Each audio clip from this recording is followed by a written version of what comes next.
Alrighty. Surprise, everyone. Howdy. Good morning to all. Welcome back, welcome back. Today we'll be doing Chapter 16, A Relative Understanding of Time of Beelzebub's Tales to His Grandson. Welcome to the reading group live stream.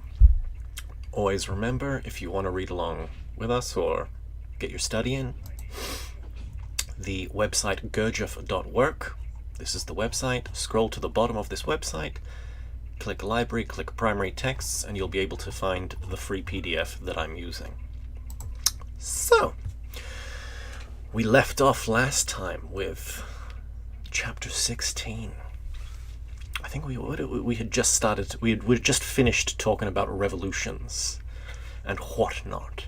But now we're going to get into understanding of time. Time is a very important concept, because this is if you want to be, quote unquote, an initiate or a different being, because this is what really the work is all about. It's we are a being, and we want to become a different type of being. Most people become a different type of being, but by descending.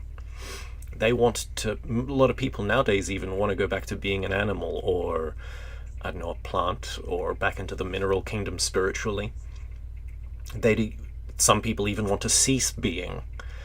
But if minerals, plants, and animals are beings, and this is a scale, and if humans are beings, then there should be something above us. In fact, the ladder should go. And above us, there should be a rung, and above that should be another rung, and so on and so forth. So, these different types of beings will have different perspectives of time. So let's see what he says. After a short pause, Beelzebub continued thusly. Before telling you further about the three-brained beings who have taken your fancy, and who breed on the planet Earth, so he's talking to Hassiane again, but Beelzebub is, it is, in my opinion, absolutely necessary for a clear representation of the strangeness of their psyche. Remember, humans are strange. And in general, for a better understanding of everything concerning this peculiar planet. First of all, to have an accurate representation of their time calculation. Let's do this. And of how the being sensation of what is called the process of the flow of time. So time is more of a sensation than an objective fact.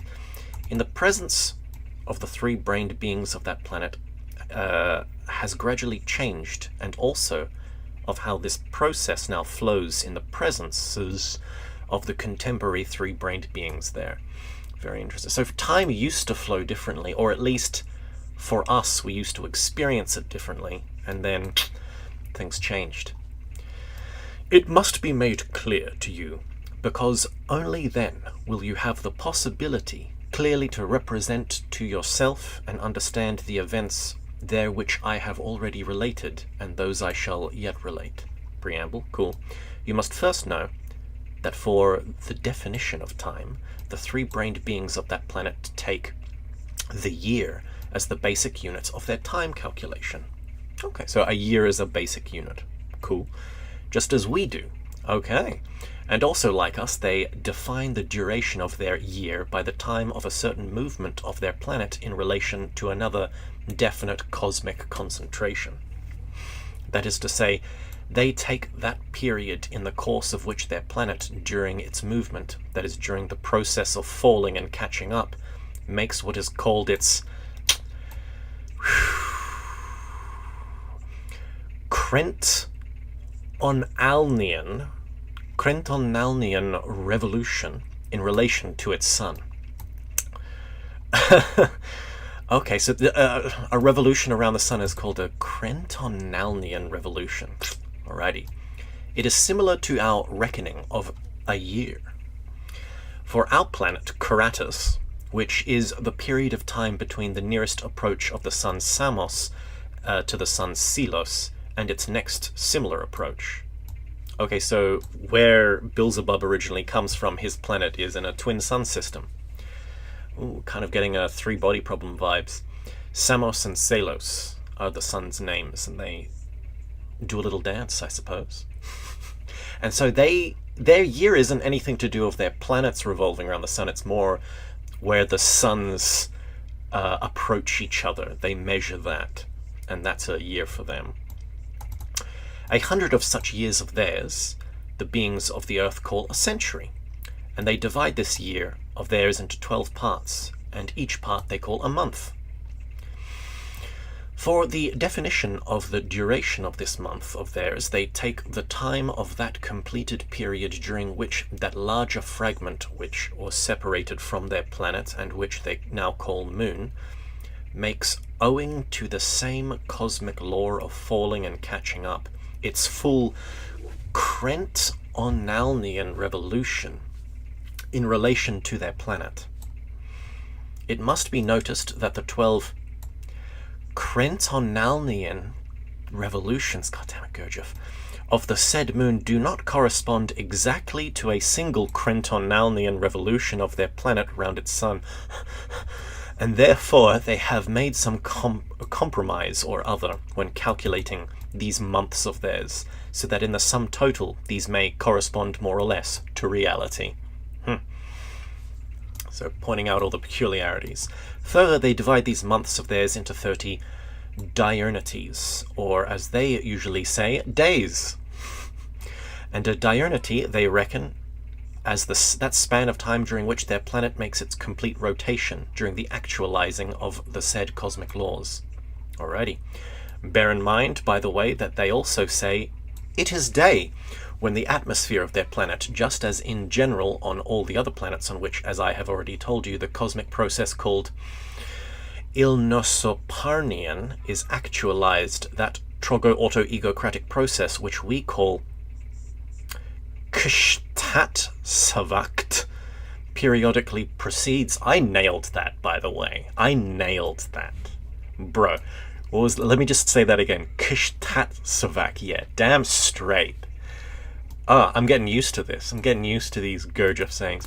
Anyway, periodically proceeds, and they also call this cosmic phenomenon daylight. Yeah, I nailed this word, but I misspelled phenomenon. Okay, mispronounced phenomenon. Let's go. As regards the other process, the opposite one, which we call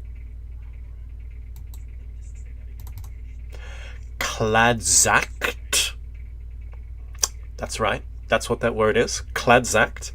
They call it night, and refer to it as it is dark. And thus, the three-brained beings breeding on the planet Earth call the greatest period of the flow of time century. And this century of theirs consists of 100 years. A year has 12 months. A month has an average of 30 days, that is, diurnities. Further, they divide their diurnity into 24 hours, and an hour into 60 minutes, and a minute they divide into 60 seconds. But as general, my boy, you do not yet know of the exceptional peculiarity of this cosmic phenomenon time. You must first be told that genuine objective science formulates this cosmic phenomenon thus. So now we're getting true alien science. Time in itself does not exist. Very well. There is only the Okay, hold on, this is important. There is only the totality of the results ensuing from all cosmic phenomena present in a given place. So phenomena, different phenomena, are all in a process. And when they're close together, the process must be interconnected, and the results of this process are merely called time, or the results ensuing. The totality of the results ensuing from all cosmic phenomena present in a given place. That's a very interesting statement. That's one to contemplate. Time itself, no being can either understand by reason or sense, by any outer or inner being function. So it's even beyond our being functions, time. So it's interesting, this isn't time as in a fourth dimensionality. This is a complete objective absolute time is what he's talking about. It cannot even be sensed by any gradation of instinct which arises and is present in every more or less independent cosmic concentration. So not even the primal instincts can understand time, or true objective time. It is possible to judge time only if one compares real cosmic phenomena which proceed in the same place and under the same conditions, where time is being constated and considered. If one compares real cosmic phenomena which proceed in the same place and under the same conditions where time is being constated and considered. So phenomena, it's also phenomena on a specific scale, because in different scales things have different speeds, shall we say. He's probably going to get into this. It is necessary to notice that in the great universe, all phenomena in general, without exception, wherever they arise and manifest, are simply successively law-conformable fractions of some whole phenomena, which has its prime arising on the most holy sun absolute. So this is he's doing a little bit of the Kantian method here. There's phenomena and there's a noumenal source, most holy sun absolute, and the phenomena we perceive are merely fractions of this noumenal thing outside of our perception. But it comes into our perception and we can only perceive it in parts. Kind of think of the idea of a flatlander, a two-dimensional being, and then you put in a wheel of multiple colors into the flatlander's kind of world. It will only see a cross-section, but if you spin the wheel, eventually there'll be like flashes of different colors. And if a flatlander is to then sit and contemplate these colors, he'll notice a pattern.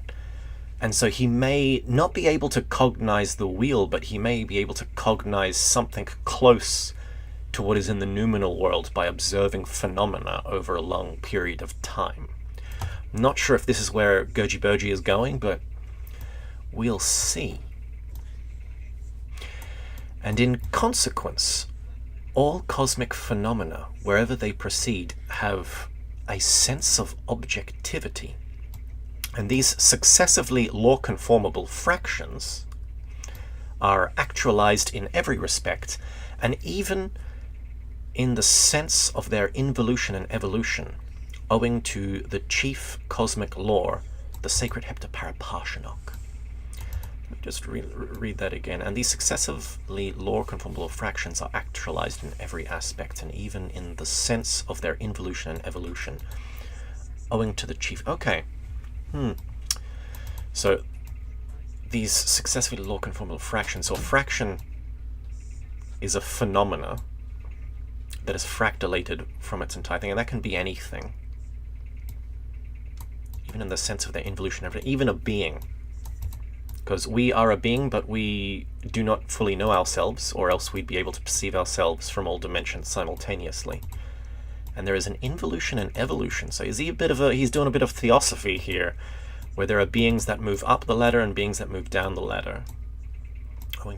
And they move up and down via the law of the heptaparaparshinok, or the 7 octaves. They process along the 7 octaves. So, only time alone has no sense of objectivity, because it is not the result of the fractioning of any definite cosmic phenomena. Okay. And it does not issue from anything, but blends always with everything and becomes self-sufficiently independent. Therefore, in the whole universe, it alone can be called and extolled as the ideally unique subjective phenomena. That's really interesting. Because in like Buddhist philosophy and cosmology, when they talk about independent origination, basically, everything depends on something for its arising. Well, basically he's saying time itself is basically, what would you call it? Time itself is not dependent on anything. It's independent of everything, and yet it saturates itself, like overlays itself on everything.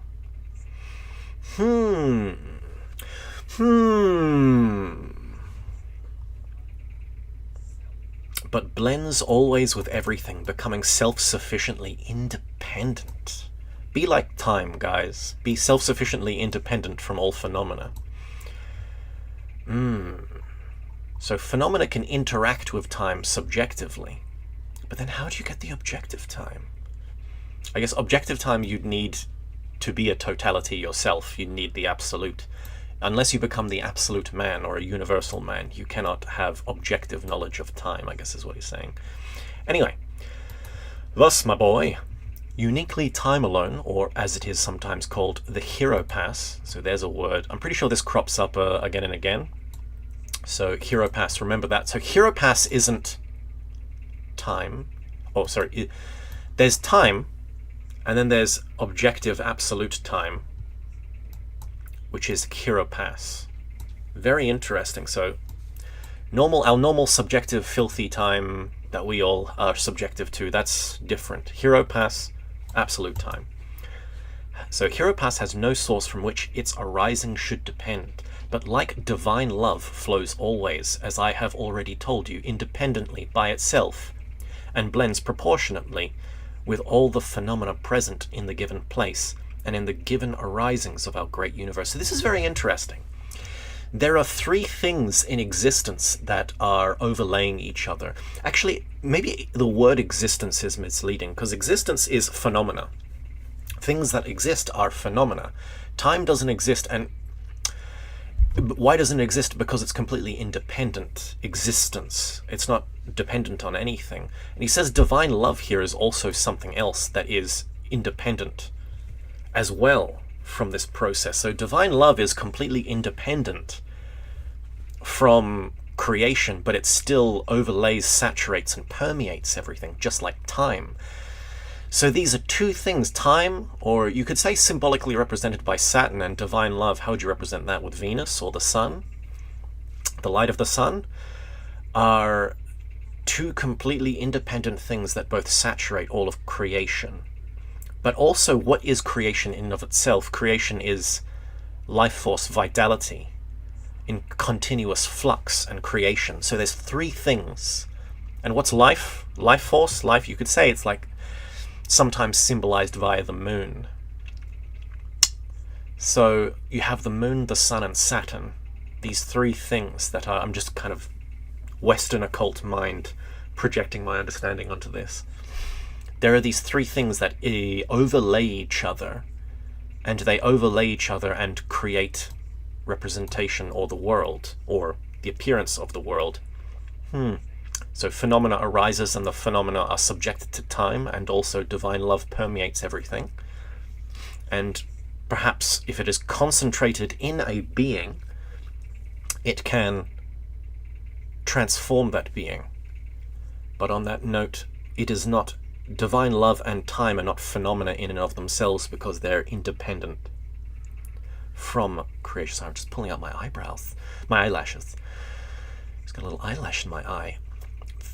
This really interesting kind of metaphysics he's got going here, and he's just kind of laying it down in this. It's like, you know what a rainbow is? What is a rainbow? A rainbow is light refraction. Yeah, but what is it? It's water, raindrops, and light interacting with each other, and then it gives up an appearance. So it's one of those things that you contemplate, like, does a rainbow exist? It's like, well, it doesn't have independent exist. Yeah, but you look at it, it can affect you. Like, you can look at a rainbow and it can emotionally affect you and bring meaning into your life. You can read meaning into a rainbow, and so how can you say it doesn't exist? And yet it is an effect of causes interacting with each other. So there are these three things: life force itself, divine love, and hero pass, or absolute time, that interact with each other. And then we get our world of perception and representation. Anyway, let's keep going. Let's keep going, guys.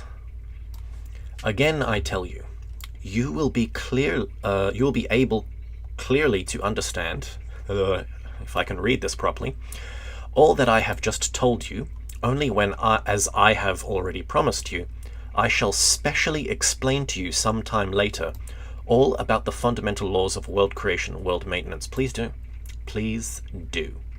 Meanwhile, remember this also, that since time has no source of its arising and cannot, like all other cosmic phenomena in every cosmic sphere, establish its exact presence, the already mentioned objective science, therefore, has for its examination of time a standard unit, similar to that used for an exact definition of the density and quality, in the sense of vivifyingness of their vibrations. So it's not quantitative, it's qualitative.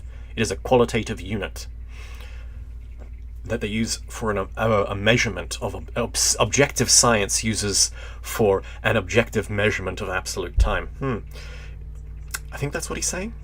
I think that's what he's getting at. Of all cosmic substances in general, present in every place and in every sphere of our great universe. All right. And for the definition of time, this standard unit has, from long ago, been the moment of what is called the sacred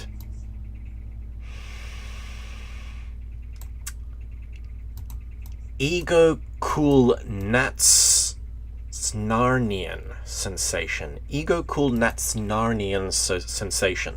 Yeah, I got that. I got the first try. And for the definition of time, this standard unit has from long ago been the moment of what is called the sacred ego-cool-natsnarnian sensation, which always appears in the most holy cosmic individuals dwelling on the most holy Sun Absolute, whenever the vision of our uni-being endlessness is directed into space and directly touches their presence. Okay, so he said before, like, time cannot be sensed by any being, but then he says there are beings on the most holy cosmic individuals on the most holy Sun Absolute who have a being sensation inside them, or he doesn't say being, he says sacred sensation, ego-cool-natsnarnian sensation, and they can sense absolute time. That's what that sensation is, or that sensation is a single unit of absolute time. And what it is, in and of itself, is the being endlessness, his sovereign endlessness, it's himself directly touching their presence. Okay. That make perfect sense to everybody? Let's move on. This standard unit has been established in objective science for the possibility of exactly defining and comparing the differences between the gradations of the processes of the subjective sensations of separate conscious individuals, and also of what are called diverse tempos among various objective cosmic phenomena which are manifested in various spheres of our great universe and which actualize all cosmic arisings, both large and small. The chief particularity of the process of the flow of time in the presence of cosmic arisings of various scales consists in this, that all of them perceive it in the same way and in the same sequence. The chief particularity of the process of the flow of time in the presence of cosmic arisings of various scales consists in this, that all of them in the same way and in the same sequence. So there is a seemingly an objective or there is a sequence of events, is what he's saying. Now, when he says the chief particularity of the process, who's they? The same way, the same sequence, that them, all of them perceive it. Is that like the beings on the Sacred Sun Absolute, or is that like us subjective beings? Hopefully he clarifies. In order that you may meanwhile represent to yourself, if only approximately, what I have just said, let us take as an example the process of the flow of time proceeding in any drop of water in the decanter standing there on the table. Alrighty, let's go. Water and time is a very interesting metaphor. We'll see where he goes with it. Every drop of water in that decanter is in itself also a whole independent world, a world of microcosmoses. In that little world, as in other cosmoses, there also arise and exist relatively independent infinitesimal individuals or beings. For the beings of that infinitesimal world also, time flows in the same sequence in which the flow of time is sensed by all individuals in all other cosmoses. Time flows in the same sequence in which the flow of time. So, okay, yeah, so he's talking about the forward direction of time. Maybe there are some physicists who are like, there's an alternate reality somewhere where time flows backwards, and basically Gurdjieff's saying, no, that's retarded. So being flows in the same direction for all beings. Maybe he's saying time travel is impossible or something here? But anyway, so sequence, which the flow of time is sensed by all individuals, or at least maybe time travel is possible, but he's just saying the sequence of phenomena is the same for all beings. They all sense it in the same direction. These infinitesimal beings also, like the beings of cosmoses of other scales, have their experiences of a definite duration for all their perceptions and manifestations, and also, like them, they sense the flow of time by comparison of the duration of the phenomena around them. Okay, so beings on different scales sense time by the comparison of phenomena, meaning that if you're able to expand your consciousness outside of the limits of your physical body, and you're able to touch phenomena in different scales, i.e. if you're a ceremonial magician that constantly works with angels or the planetary intelligences or something, this continuous working may change your flow of time, or continuously working this way may actually have an effect on your consciousness. I'm thinking Eliphas Levi here. Very interesting. Let's keep plowing through. This is a big chapter, so it's probably going to kick my butt, and then I'll call it a day, but let's see if we can get through this. Exactly like the beings of other cosmoses, they are born, they grow up, they unite and separate for what are called sex results, and they also fall sick and suffer, and ultimately, like everything existing in which objective reason, not being reason yet, objective reason has not become fixed, they are destroyed forever. Ooh! So this is interesting. So he's talking about little beings that live in a drop of water. So he's basically, whether he's saying this is objective, this is real, or he's just hypothesizing this, he's saying these little beings, they have sex, they are born, fall sick, suffer, and ultimately, like everything existing in which objective reason has not become fixed, they are destroyed forever. So this is interesting, because what is he saying the key to immortality is? Well, one of the keys to immortality is you need objective reason, or a being. Objective reason is an attribute of consciousness, it seems, that binds something together that lets you continue to exist. You can't have... people want immortality, they want reincarnation, they want to be something that moves from life to life to life, but there needs to be something binding that, what would you say, network of attributes together that are you, or else you're just destroyed and you have kind of just psychic processes that just disperse off into the world.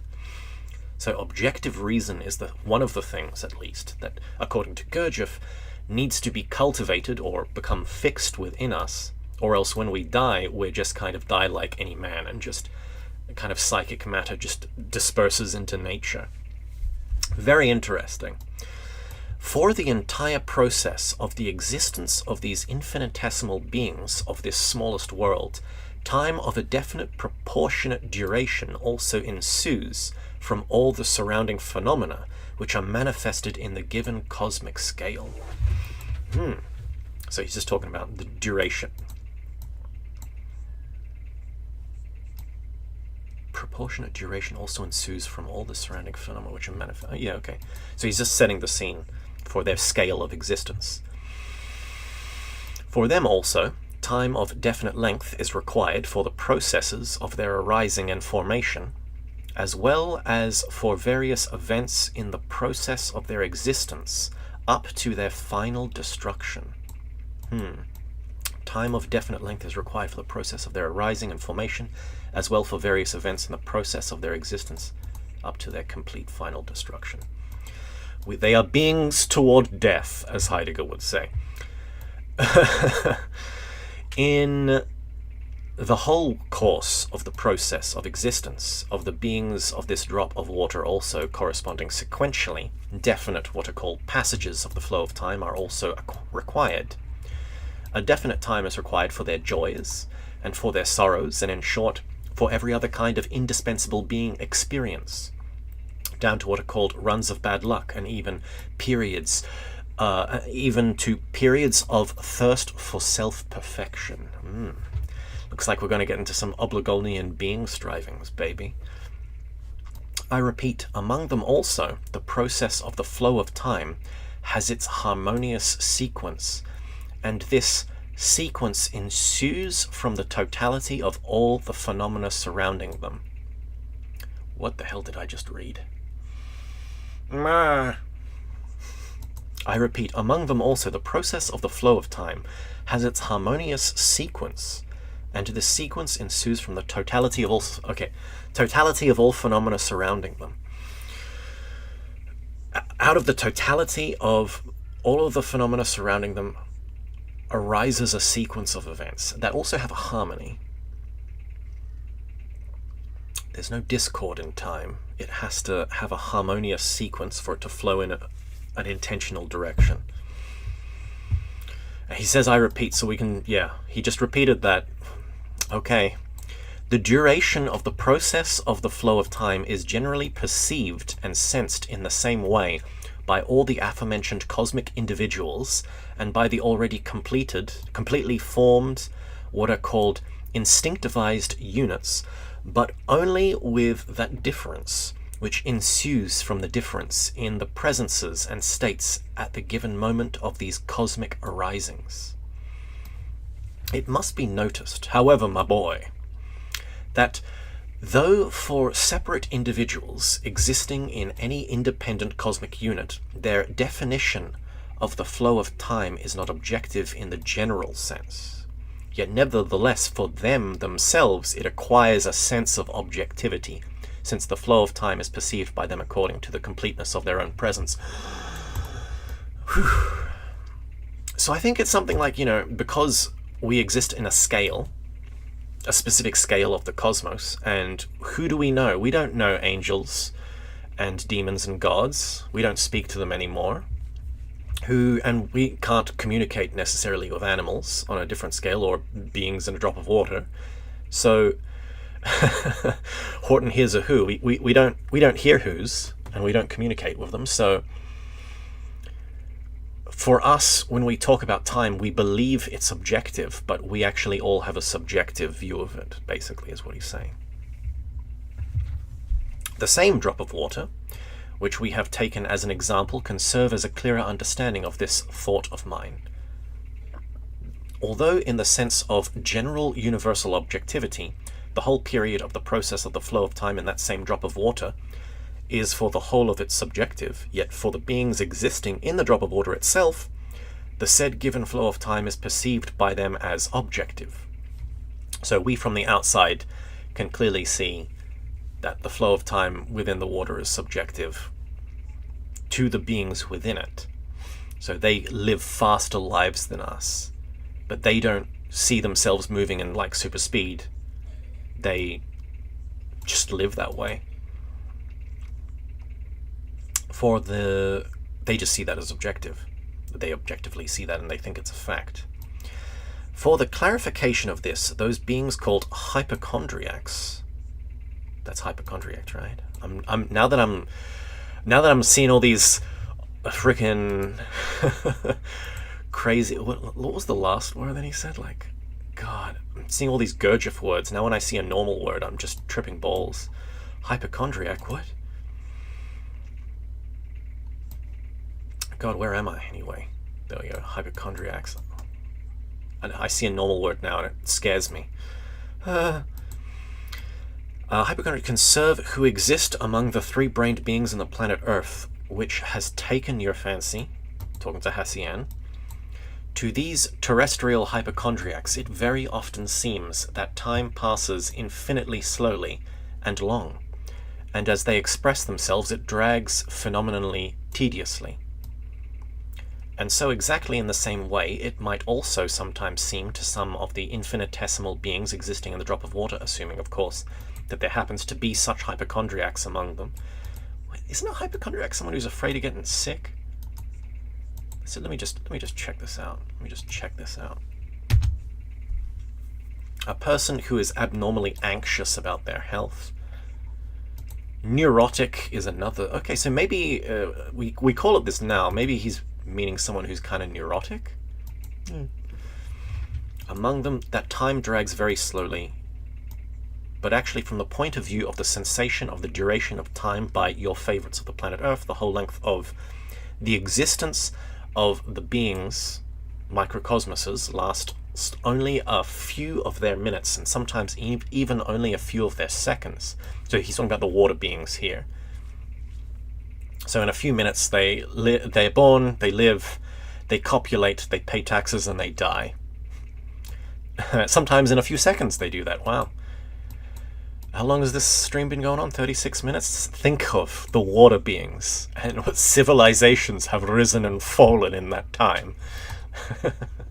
Now, in order that you may still better understand time and its peculiarities, we may as well compare your age with the corresponding age of a being existing on that planet Earth. And for this comparing of ours, we too must take the same standard unit of time, which, as I have already told you, objective science employs for such calculations. Bear in mind, first of all, that according to the data about which you will also learn, when I shall later have specially explained to you the fundamental laws of world creation and world maintenance, it is also established by the same objective science that in general all normal three-brained beings, and amongst them certainly even the beings arising on our planet Karatus, sense the sacred ego-cool Natsnernian action for the definition of time 49 times more slowly than the same sacred action is sensed by the sacred individuals dwelling on the most holy Sun Absolute. Okay, so once again, we do have this sense. Man, what the free? I'll reread this sometime. I thought only the beings in the most holy Sun have this sense, but we have a sense too. It's just not perfect. It slows by 49 times is interesting. Symbolic, by the way, 7 times 7. So it's going to be 7 times 7 different for most holy Sun Absolute beings compared to beings from the planet Karatus, where Beelzebub is from. And I bet he's going to say there's a 49 times difference between beings from the planet Karatus and the planet Earth, which will show different scales of being. So, consequently, the process of the flow of time for the three-brained beings of our Karatus flows 49 times more quickly than on the Sun Absolute, and thus it should flow also for the beings breeding on the planet Earth. There you go. And it is also calculated that during the period of time in which the Sun Samos actualizes its nearest approach to the Sun Salos, which period of the flow of time is considered a year for the planet Karatus, on the planet Earth actualizes in relation to its sun ores 389 of its Crentonalnian revolutions. Oh my god. From which it follows that from which it follows our year, according to conventionally objective time calculation, is 389 times longer than that period of time which your favorites consider and call their year. So your favorites, talking to Hassien, your favorites are the beings on planet Earth. Wow, so very different. It may not be without interest for you to know that all these calculations were partly explained to me by the great arch-engineer of the universe, His Measurability Archangel Al-Gamatant.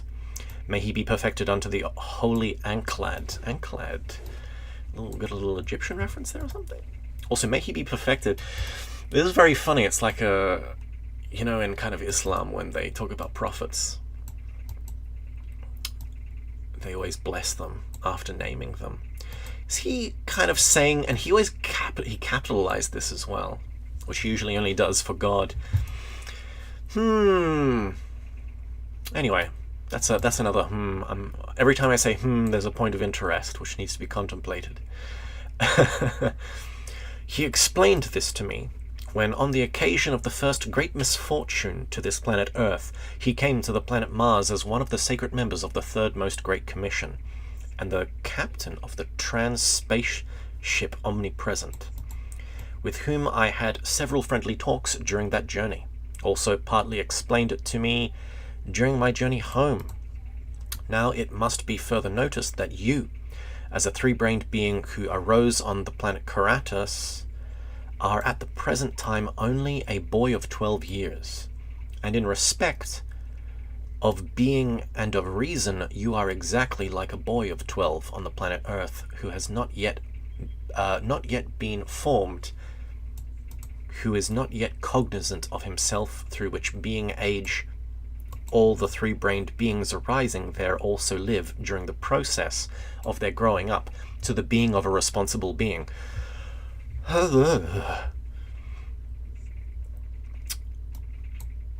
Yep, those were words.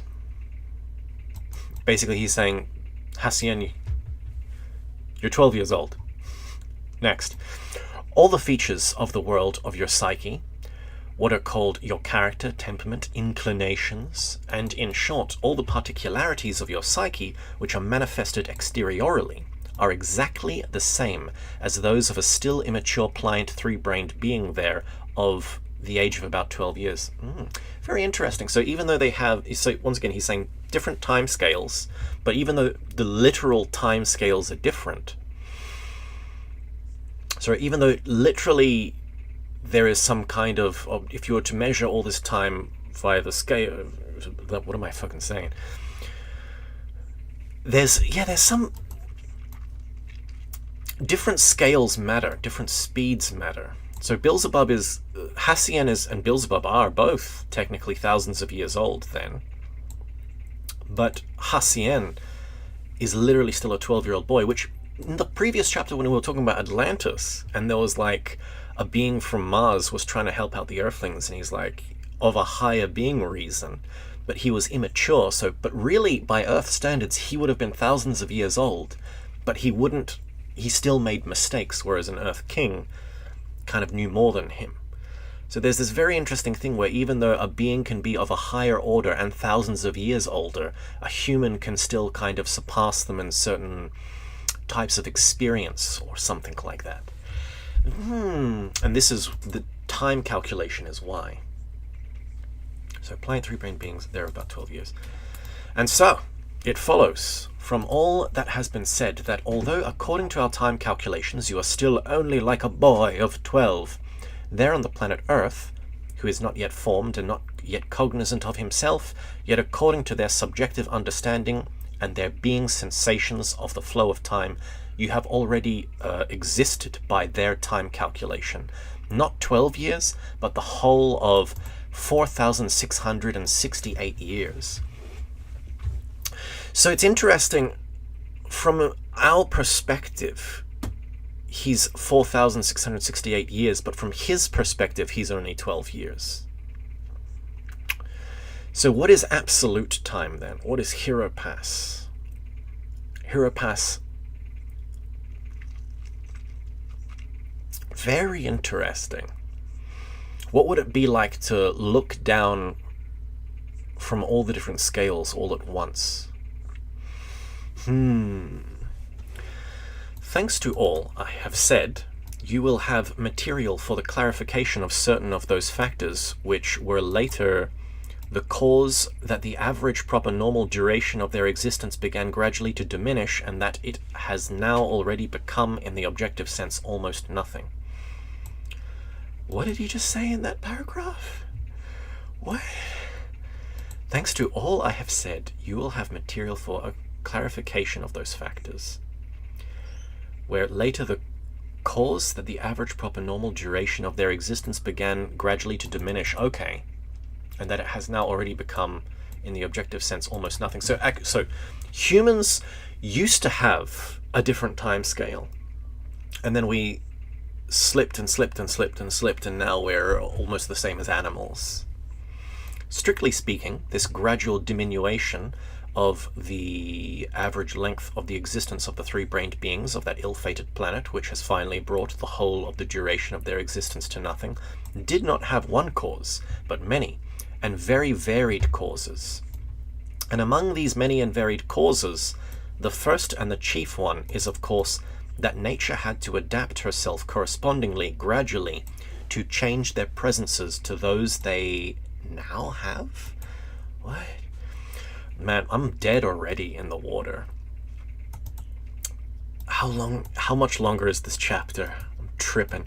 Among these many and varied causes, the first and the chief one is, of course, that nature had to adapt herself correspondingly, gradually, to change their presences to those that they have now. So nature herself changed as we changed, and adapted herself as we changed.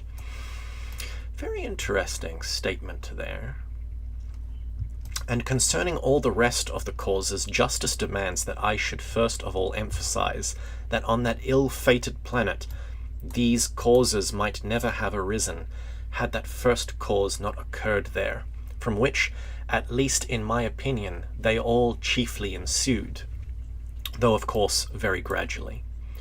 Concerning all this you will understand in the course of further talks of mine about those three-brained beings, and meanwhile I will tell you only of the first and chief cause, namely, why and how great nature herself was compelled to take stock of their presences, to form them into such new presences. Okay.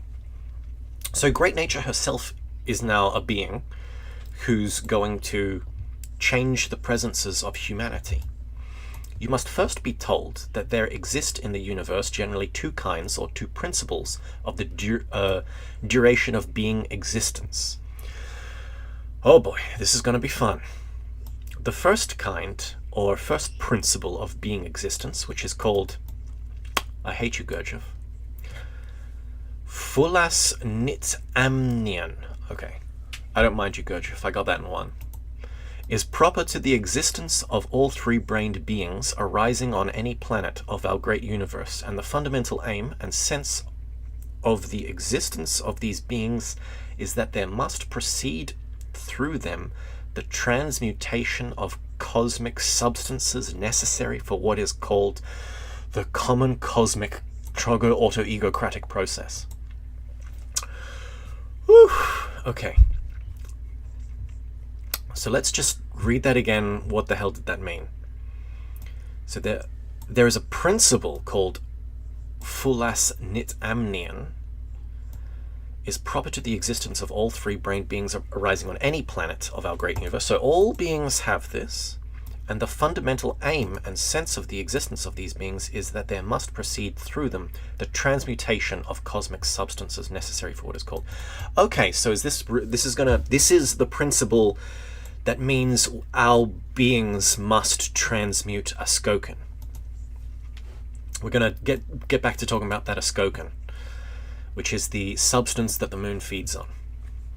And it is according to the second principle of being existence that all one-brained and two-brained beings in general exist wherever they may arise, and the sense and aim of the existence of these beings also consist in this, that they are transmuted through them the cosmic substances required not for purposes of a common cosmic character, but only for that solar system, or even only for that planet alone, upon which these one-brained and two beings arise. Okay, so one-brained beings and two-brained beings also produce a substance, but it's not as potent as three-brained beings. So humans are important to the economy of the universe. And that's not an anthropocentric view, that's from an absolute view. In any case, for the further elucidation of the strangeness of the psyche of those three-brained beings who have taken your fancy, you must know this also, that in the beginning, after the organ Kunda buffer, with all its properties, had been removed from their presences, the duration of their existence was according to the fulas nit amnian principle.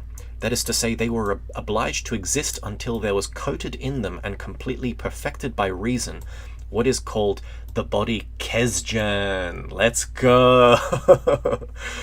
Or as they themselves later began to name this being part of theirs, of which, by the way, contemporary beings know only by hearsay, the astral body. Alrighty, so humans, before the Kunda buffer, or after the organ Kunda buffer, all its properties had been removed. So beings after the Kunda buffer are basically kind of the same as modern humans, or at least they look the same. They're not like giant Lemurians with tails anymore. But they live a super long time because they're obliged to slowly crystallize over their lifetime an astral body. So when they die, they don't die unless they die unnaturally.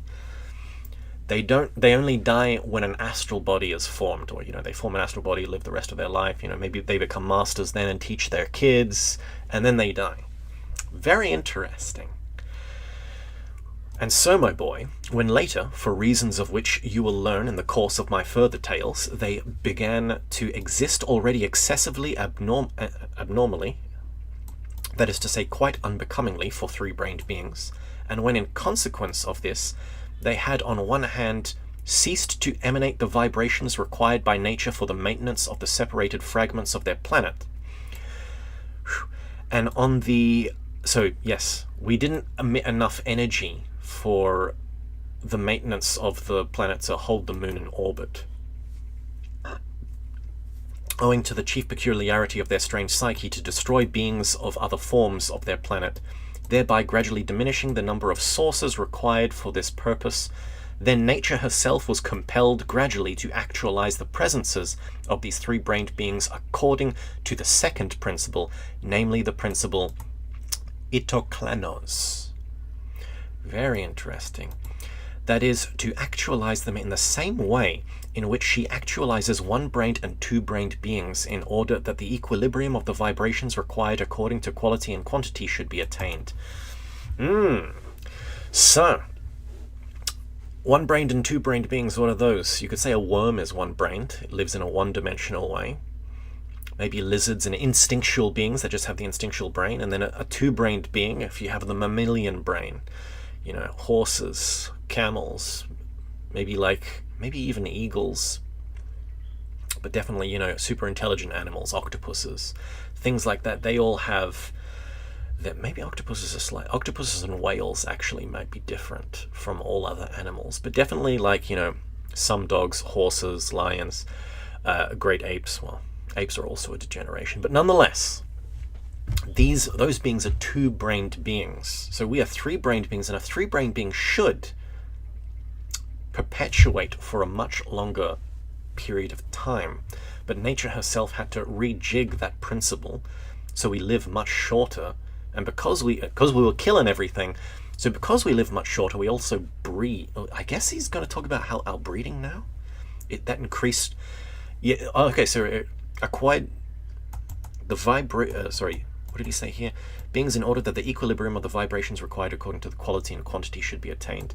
So the quality of humans was dropped and our quantity was increased, is basically what happened, or is what I'm assuming he's alluding to. As regards the meaning of the principle itoklanos, I shall also explain it to you sometime. We shall see. And meanwhile, remember that although the fundamental motives for the diminution of the duration of the existence of the three-brained beings of this planet were from causes not depending on them, yet nevertheless, subsequently, the main grounds for all the sad results were, and particularly now continue to be, the abnormal conditions of external ordinary being existence established by them themselves.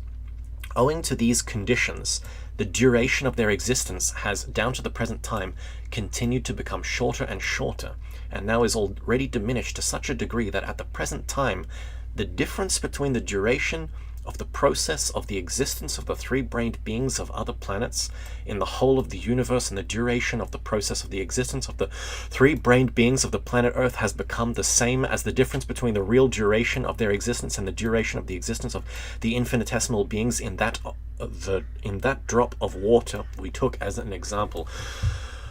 Woo! So we are very odd. We are very odd beings. Good Lord. We are weird because we should be on the same scale as other three-brained beings, or even on the same scale as Beelzebub and Hassian, but we're not, even though we're technically three-brained beings. So we are very peculiar. You now understand, my boy, that even the most great Heropass of time has also been compelled to actualize obvious absurdities in the presences of these unfortunate three-brained beings who arise and exist on this ill-fated planet Earth. And thanks to all I have just explained to you, you can put yourself in the position of and understand the although merciless, yet always and in everything just Heropass. Having said these last words, better be last words, Beelzebub became silent, and when he again spoke to his grandson, he said with a heavy sigh, "Ugh, yeah, that's how I feel. Ugh, my dear boy. Later, when I shall have told you more about the three-brained beings of that ill-fated planet Earth, you yourself will understand and form your own opinion about everything.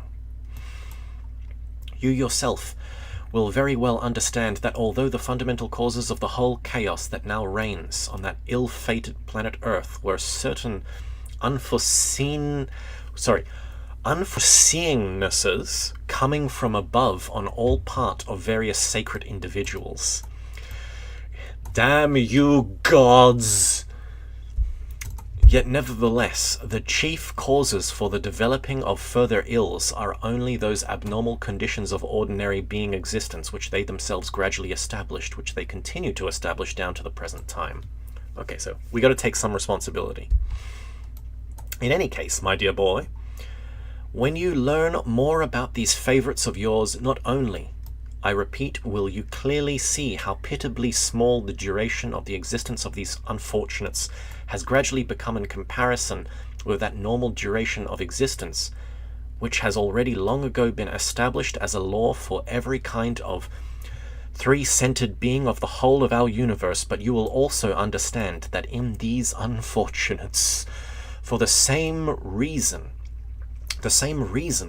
there has gradually begun to disappear, and at the present time are quite absent in them, any normal being sensations whatever concerning any cosmic phenomena. So is he talking about dreaming here? Although the beings of that ill-fated planet arose according to conventionally objective time reckoning many decades ago, decades ago, this is by Beelzebub's turn, so many thousands of years ago, not only have they not as yet any being sensation of cosmic phenomena such as it is proper to all three-centered beings of the whole universe to have, but there is not in the reason of these unfortunates even an approximate representation of the genuine causes of these phenomena. They have not an approximately correct representation even of those cosmic phenomena that proceed on their own planet around them. So we live in a delusion. Even the phenomena on our own planet we don't understand or see the proper causes on, we just see the effects. Woo! Chapter 17, the arch absurd. According to the assertion of Beelzebub, our sun neither lights nor heats. Ooh! Anyway, that was a chapter, guys. That was a chapter. Good Lord. Thank you for coming along on that journey. Tune in same time next week for the same old shtick. Hope you got something out of that. I sure did. I'm going to definitely contemplate all of that. If you want to help support these live streams and this channel to make more content like this, consider becoming a member or donating to Coffee or via PayPal. Thank you very much for watching, guys, and I'll see you next time. Oh.